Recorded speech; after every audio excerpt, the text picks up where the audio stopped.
Welcome back, everyone, to the Deep Dive. This time, we're going to tackle something I know a lot of you are interested in. Acing those interviews in English. Definitely a topic that's on a lot of people's minds. And you've given us a ton of great material. Yeah. From common challenges that people face to some really practical tips. Right. Like that STAR method you mentioned. Yes. I have to admit, even thinking about interviews, I kind of get a little nervous. Oh, yeah. I think we all do. So first up, I think we got to address the elephant in the room. Interview jitters. Because, stepping into that interview room, it can feel like your mind just goes completely blank. It's true. And the material mentions that this is super common, even for native speakers. Even for native speakers, it's like, It is. it's like stage fright, but for conversations. Right. And the source really emphasizes preparation as the key to overcoming those nerves. So instead of practice makes perfect, think of it more like practice makes progress. Okay, I like that. The more you rehearse your answers, the more those nerves start to transform into a feeling of, okay, I've got this. It's like you're getting ready for a performance. Exactly. Now, another thing the material brings up is this feeling of oh, my vocabulary is just not quite there yet. Yeah. Especially when it comes to those tricky field-specific terms. When you're working on your English, you want to sound more confident, right? Especially for things like interviews. Absolutely. But get this, prepping for interviews can actually help you become a better communicator overall. It's true. Not just for those really formal situations. Yeah. We're diving into a podcast episode today that's all about acing interviews in English. Yeah. But honestly, the tips they share are pure gold for anyone looking to just improve their communication skills in general. It's interesting because the episode emphasizes how interviews can force you to level up your English almost by accident. You're actively listening, building vocabulary, and working on sentence structure, all while under a bit of pressure. That pressure is a great point. Yeah. The episode actually calls it a pressure cooker, which I love. I love that too. Because it perfectly captures that feeling of being put on the spot. But here's the thing. By getting comfortable with that pressure, you're actually training yourself to think more clearly and express yourself more effectively in any situation. Yeah, in any situation. Not just interviews. And you know what else is really helpful about interviews, especially for those learning English? Interviewers often speak slower and clearer, almost as if they're giving you a free pronunciation lesson. It's true. That clarity can be incredibly valuable when you're trying to understand native speakers. That's so true. I never thought about it that way. Yeah. Okay, so the episode dives into a bunch of practical tips for nailing interviews. But as we said, these tips can really help you in any conversation. Right. The first one they hit on is preparation. Yeah. Now, I know preparation is key, sounds super obvious. Of course. But they go beyond that and talk about how to really prep effectively. Yeah, they specifically mention familiarizing yourself with common interview questions like, tell me about yourself, or what are your strengths and weaknesses? It's like a pregame warm-up for your brain. Totally. Yeah. But instead of just thinking about those answers in your head, they suggest actually writing them down or even practicing out loud. By taking the time to articulate your thoughts clearly, on paper, or verbally, you're already flexing those English muscles and building confidence. And one thing that often trips people up in interviews is rambling. Oh, yeah. They might have a great answer in their head, but they get lost in the details and end up losing the interviewer's attention. Right. And the episode hits on a super helpful strategy for avoiding that rambling trap. Okay. Keeping your answers concise. Concise. Yeah. Use the example of the classic, what is your biggest achievement question? Right. Instead of going on and on, they suggest giving a direct answer first, like, my biggest achievement was leading a team project. Just like that. Boom, straight to the point. Straight to the point. And you could follow up with a brief explanation of why it was so significant. It's almost like a teaser trailer for your skills and experiences. Oh, I like that.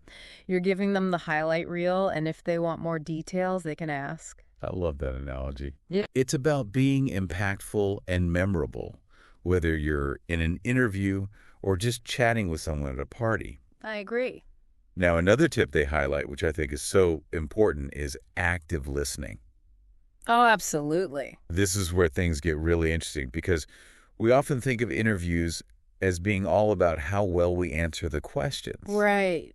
But active listening is just as crucial. It is. It shows respect, genuine interest, and helps you build a connection with the interviewer. It's a two-way street. Yeah, you're not just there to deliver a monologue. You need to be tuned in to the interviewer's tone, body language, and really process what they're asking before jumping in with an answer. Absolutely.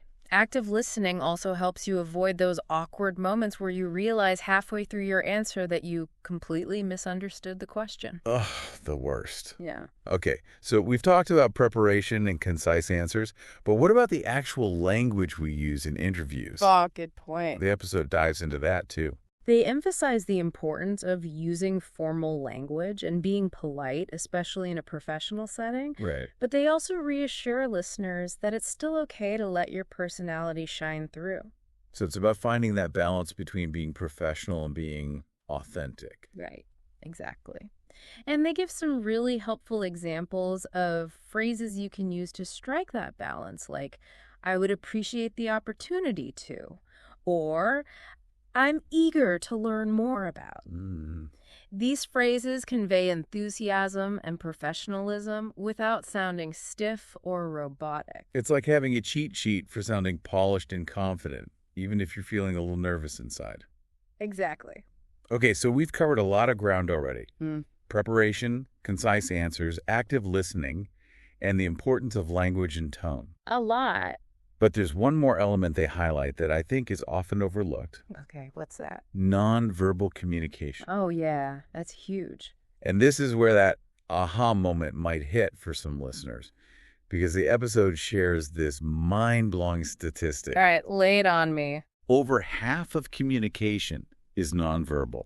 Wow. That means our body language, facial expressions, and even our posture are speaking volumes, even if we're not saying a word. That's true. Okay, that's wild. Yeah. So what kind of nonverbal cues should we be paying attention to, especially in interviews? Well, they talk about the importance of things like good posture, eye contact, and even just smiling.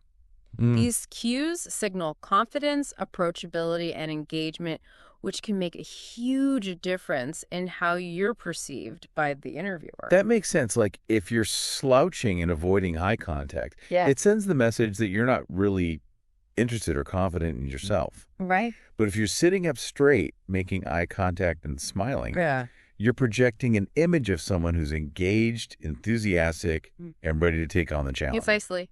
And the great thing is these nonverbal cues are transferable to any communication scenario, not just interviews. Whether you're giving a presentation, networking at an event, or even just having a casual conversation with a friend, being mindful of your body language can help you communicate more effectively and build stronger connections. So it's like a secret weapon for leveling up your communication skills across the board. It really is. And it all ties back to that idea of interviews being a kind of communication boot camp. You're practicing these skills in a concentrated way, and that practice pays off in all areas of your life. Okay, so we've talked about the power of nonverbal communication, but I'm curious, are there any specific nonverbal techniques that are especially effective in interviews? Oh, absolutely. The episode actually delves into that, and it's fascinating. Okay. One technique they highlight is mirroring the interviewer's body language. Mirroring? You mean like actually copying their movements? Not exactly copying, but more like subtly reflecting their posture, tone, and energy level. It's a way of establishing rapport and showing that you're on the same wavelength. For example, if the interviewer is leaning forward and speaking enthusiastically, Yeah. you might lean forward slightly as well to show that you're engaged and listening attentively. So it's not about being a copycat, but more about finding a way to connect with the interviewer on a nonverbal level. Precisely. It's about creating a sense of harmony and understanding through subtle cues. Right. But here's the key. Mirroring has to be done naturally and authentically. Okay. If it feels forced or too obvious, it can backfire and come across as insincere. That makes sense. It's like anything else in communication. Yeah. It's all about finding the right balance. Exactly. Now, before we move on, I want to circle back to something we touched on earlier. Okay. The importance of tailoring your responses to the specific type of interview you're facing. Yes. That's a crucial point that the episode emphasizes. It's about being aware of the context and adjusting your communication style accordingly. Right. For instance, a job interview will likely require a more formal tone and a focus on your professional skills and experiences. Whereas a university interview might be a bit more conversational and focused on your academic interests and aspirations. Exactly. It's like dressing for the occasion. Mm-hmm.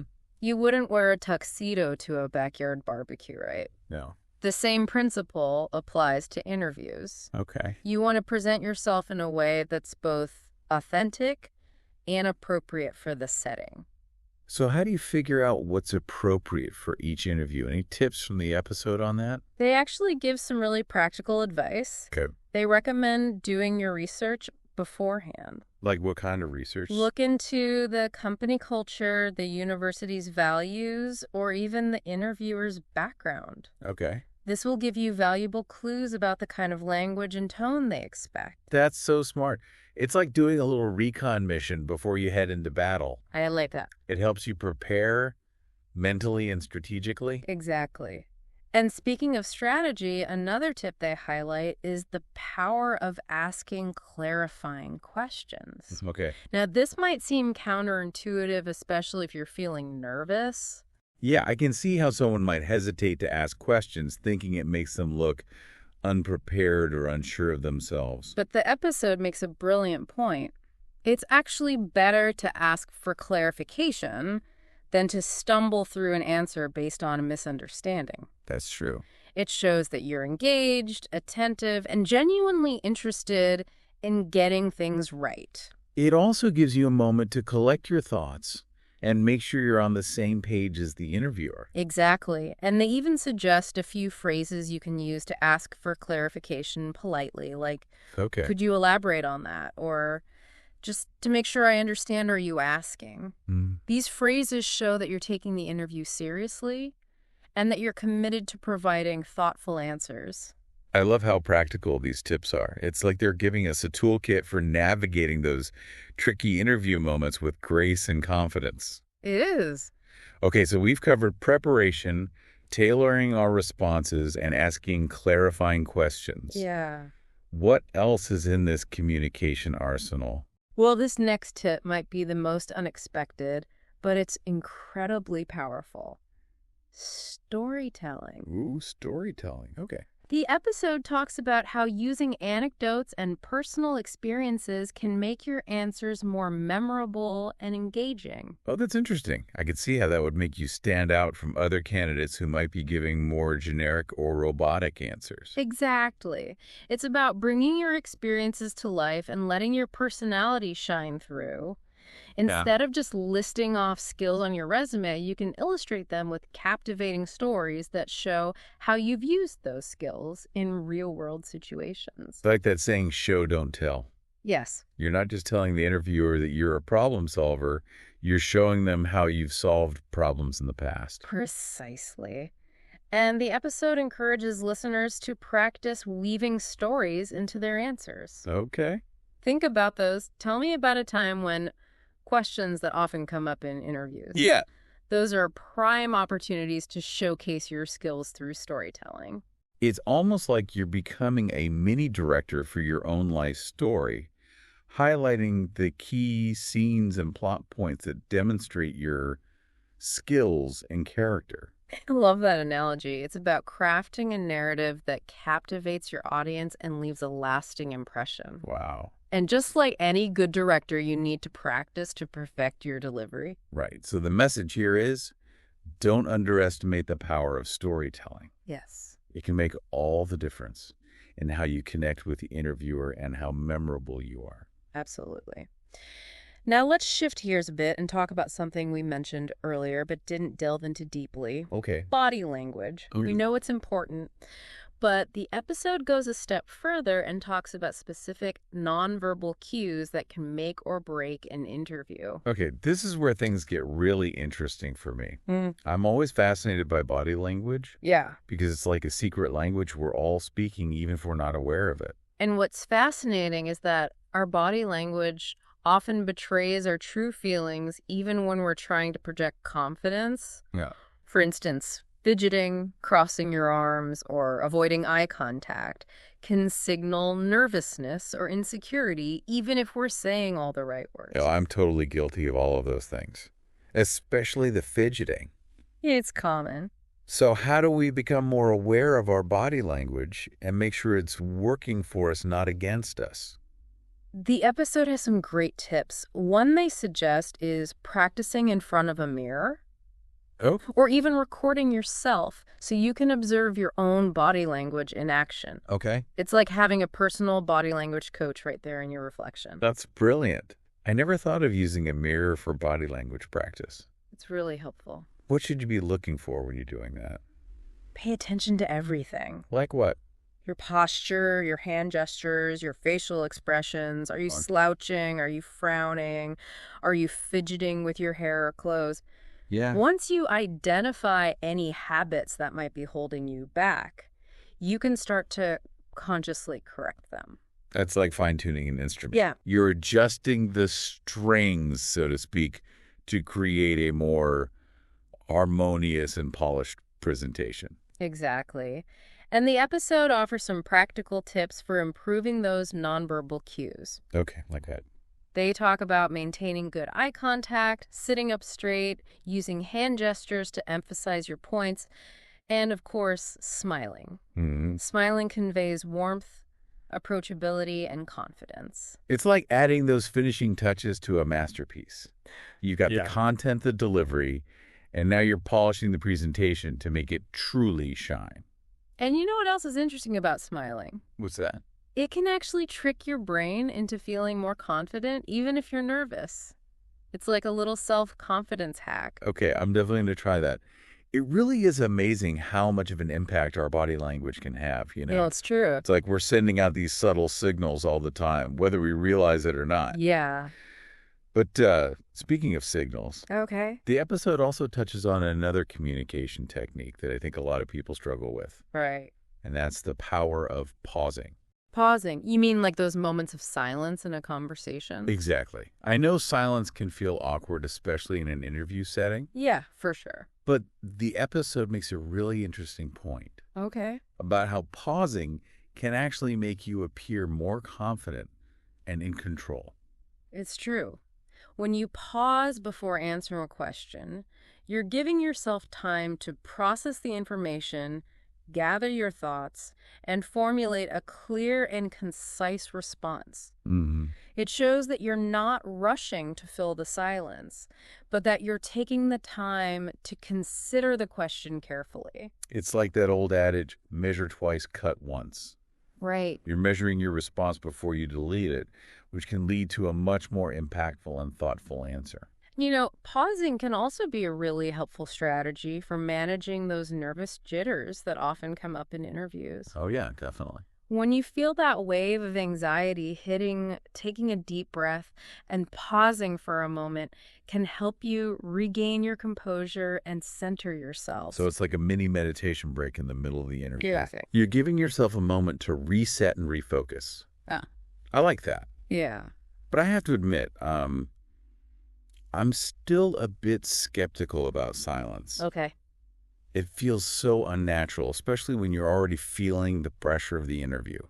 I understand the hesitation, but the episode actually encourages listeners to practice pausing in their everyday conversations. Really? It's about getting comfortable with those moments of silence and using them to your advantage. So it's like building a muscle. The more you practice pausing, the more natural and less awkward it will feel. Precisely. And the beauty of this practice is that it translates to all areas of communication, not just interviews. Right. Whether you're giving a presentation, negotiating a deal, or even just having a casual conversation with a friend, the ability to pause effectively can make you a more persuasive and engaging communicator. Okay, I'm starting to see the light.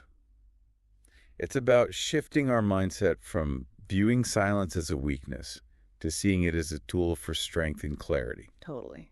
Now, I know we've covered a ton of ground in this deep dive. We have. But if you had to boil it all down to one key takeaway, what would it be?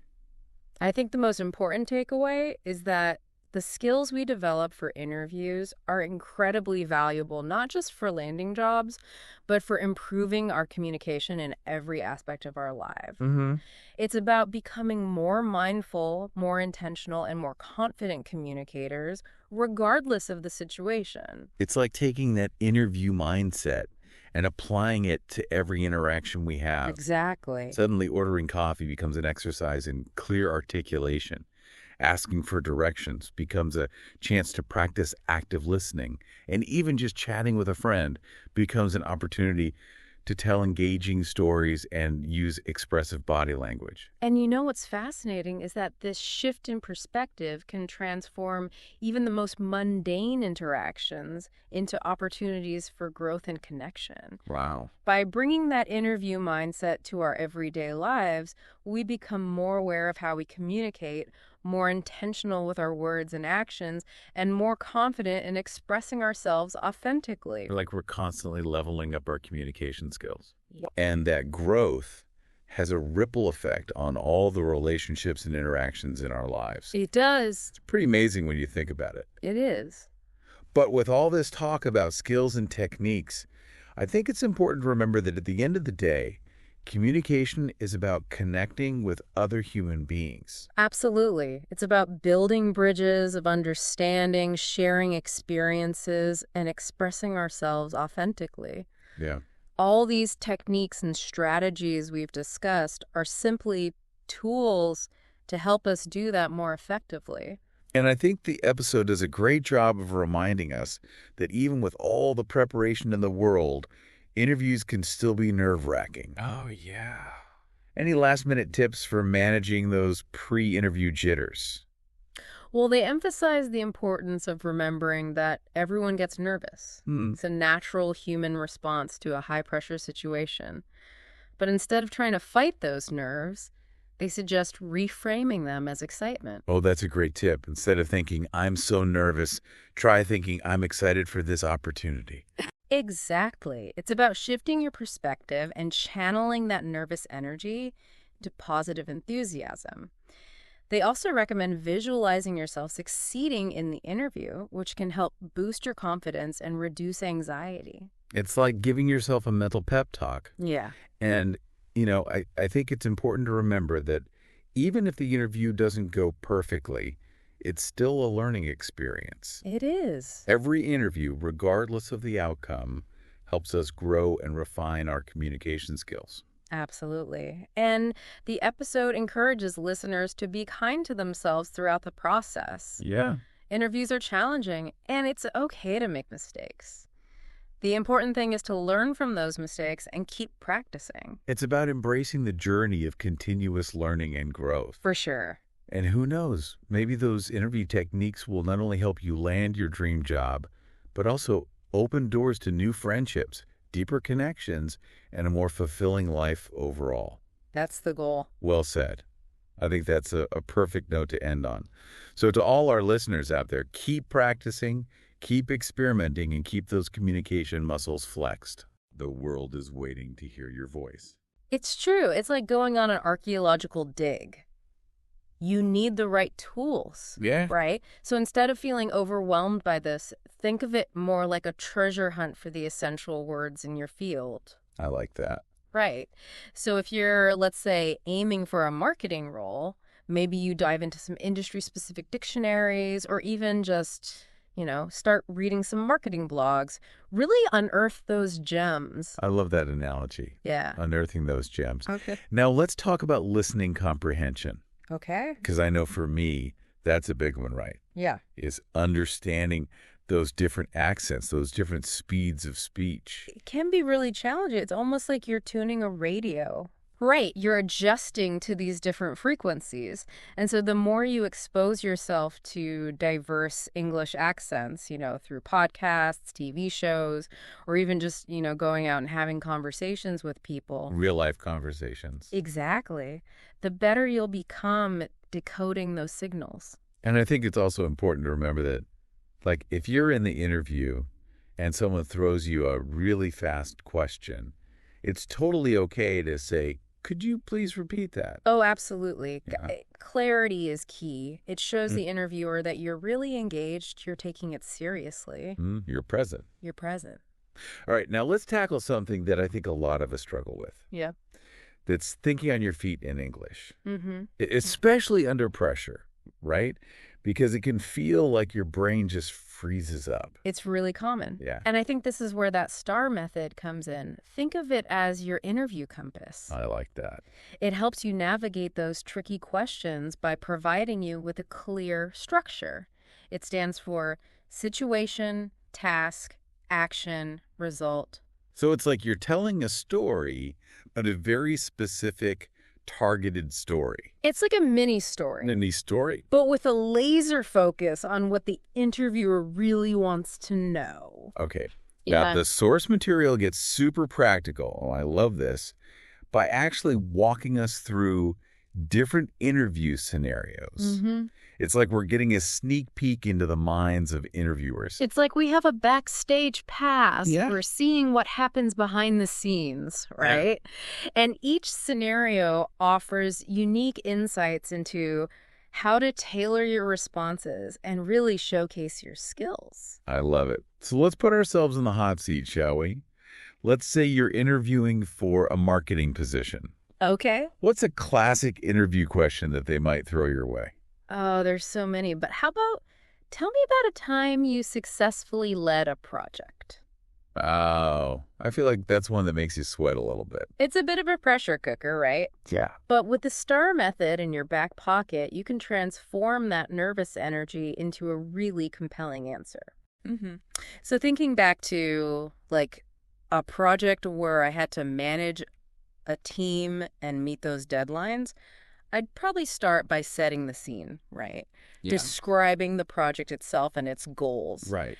And then I'd highlight my specific tasks, like delegating work, tracking progress, and of course, sprinkle in some of those fancy marketing terms we talked about earlier. Oh, yes, absolutely. Right. Yeah. And then I'd wrap it up by focusing on the positive outcome. Maybe we exceeded our targets or got fantastic feedback from clients. You nailed it. You've used that STAR method to craft a clear narrative that highlights your leadership skills and your ability to get things done. I'm getting the hang of this. Yeah. It's like you've taken the interviewer on this mini journey and they've arrived at the destination convinced, It's like we're becoming interview strategists here. We are. Now, how about an academic interview scenario? Oh, good one. The source mentions something like, why did you choose to pursue a degree in environmental science? Ooh, that's a really good one because it digs into your motivation, It digs into your passion, right? So instead of just stating the facts, think of it as a chance to really connect your personal story to those academic goals. Mm-hmm. So you might talk about a specific experience that sparked that interest, right? Yeah. Maybe a volunteer project or a research paper that just really resonated. Exactly. Share what ignited that passion for you. Let them see that fire. Let that fire shine through. And then the source also throws in an informal interview scenario. Oh, yeah. Which I think can sometimes throw people off because it feels a little less structured. They give an example like, what do you enjoy doing in your free time? Oh, that's a good one. Those casual conversations can actually be really great opportunities to practice your communication skills. Mm-hmm. Think of it as a chance to let your personality shine through, Showcase your interests. So instead of just, listing hobbies, you could talk about why you enjoy those activities and what they say about you. Like, I love hiking because it allows me to connect with nature and challenge myself physically. Yes. It's a great way to de-stress and clear my mind. That's a fantastic example. Right. Because you've gone beyond just a list. You've given them a glimpse into your values, into who you are. Yeah. It's like these everyday conversations can be mini interviews in disguise. They absolutely can be. It's all about finding those opportunities to practice and build that confidence. Exactly. And you know what's next. What's next? We're going to dive into some real-life examples. Yeah, the good stuff. From actual interviews. I'm excited. To see how these principles really come to life. Let's do it. I'm ready to get inspired. Let's go. Okay, so now it's time to get real and see these principles in action. Yeah, let's do it. The source material includes these awesome real-life examples from interviews, so I'm excited to break them down. Me too. Because, it's always helpful to see how other people handle these situations, right? It's like having a backstage pass to the interview process. Exactly. You get to see what works and what doesn't, and all those little communication nuances that can really make a difference. Totally. So let's start with this example from a job interview for a sales position. Okay. The source gives us the question, why do you think you'd be a good fit for this sales position? Yeah, that's a classic. Right. Such a common question, but I always find it a little bit intimidating. It can be, but it's really a chance for you to shine, to showcase your strengths and connect them to the specific role.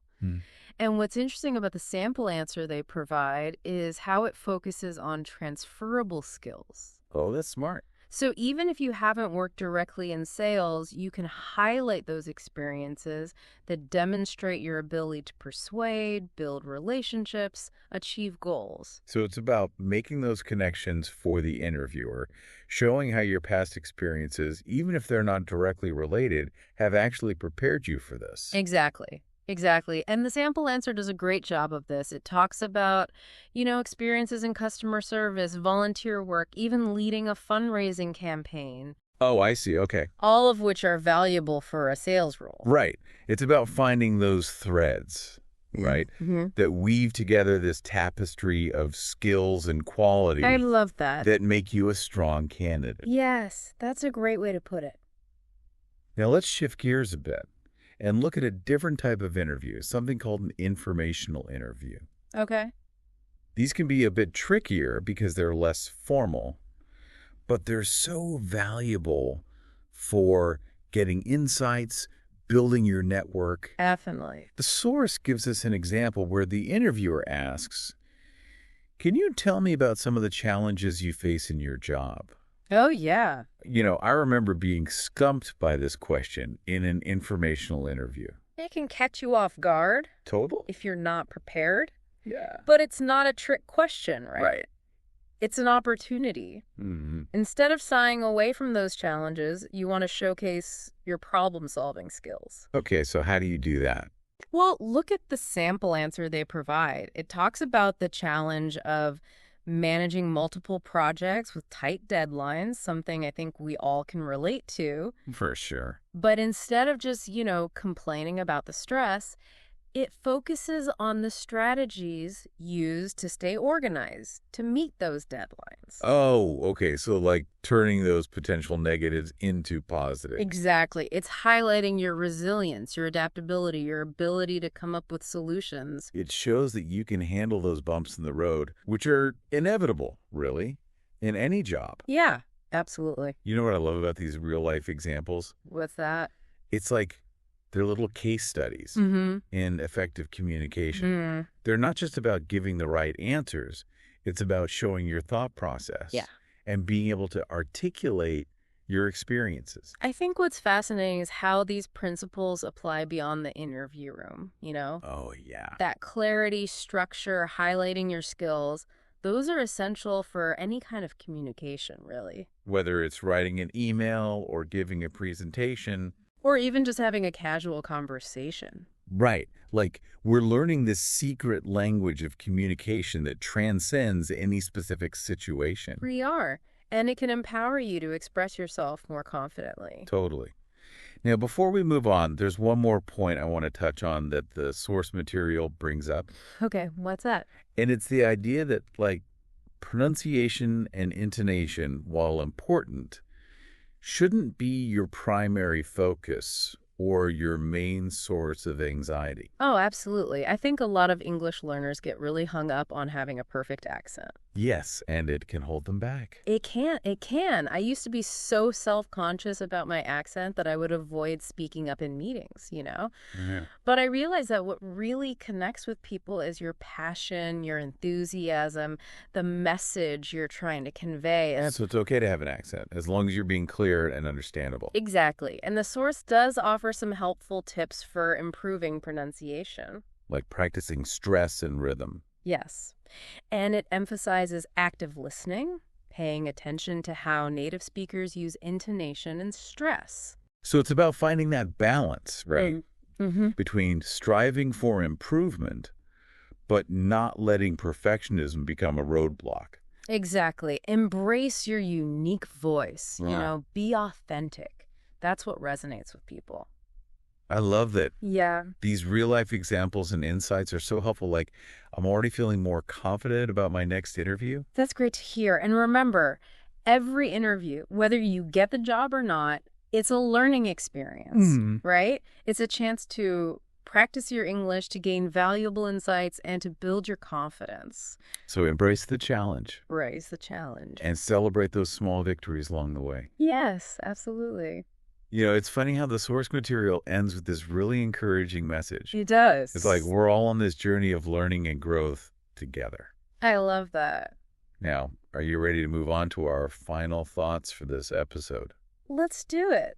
I'm ready to wrap things up and leave our listeners with some key takeaways. Wow, we've really covered a lot of ground today in this deep dive. Me? And, interview skills in English. Yeah. And I feel like we found some really valuable nuggets in that source material. Absolutely. It's been like a masterclass in communication, with those real-world examples and all those practical tips that you can use right away. If you had to choose just one key takeaway that, like, really stuck with you from this material. Oh, that's tough. What would it be? I think it would be that reminder that interviews aren't just about, like, giving the right answers.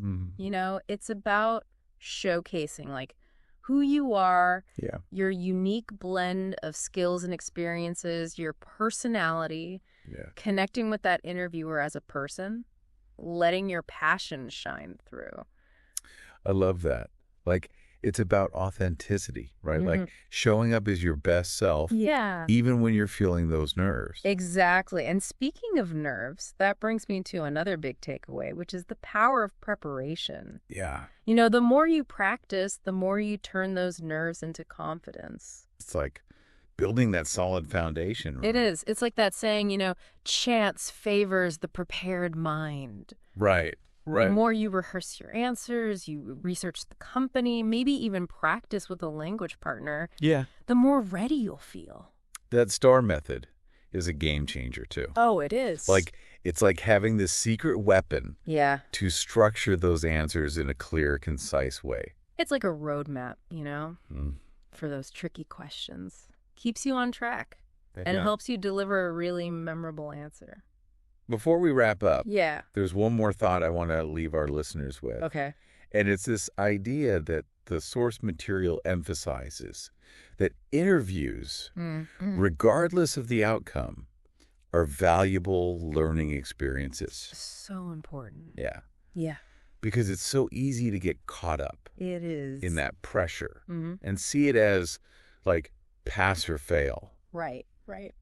But if you can shift your mindset and see it as a chance to grow, exactly, it takes some of that pressure off. For sure. And you can learn from each interaction. Yeah, so even if you don't get the job or the acceptance letter or whatever it is, you've gained something. You've gained experience that you can use in the future. Right, like those experiences become part of your toolkit. They do. They do. Helping you refine those skills and build that confidence.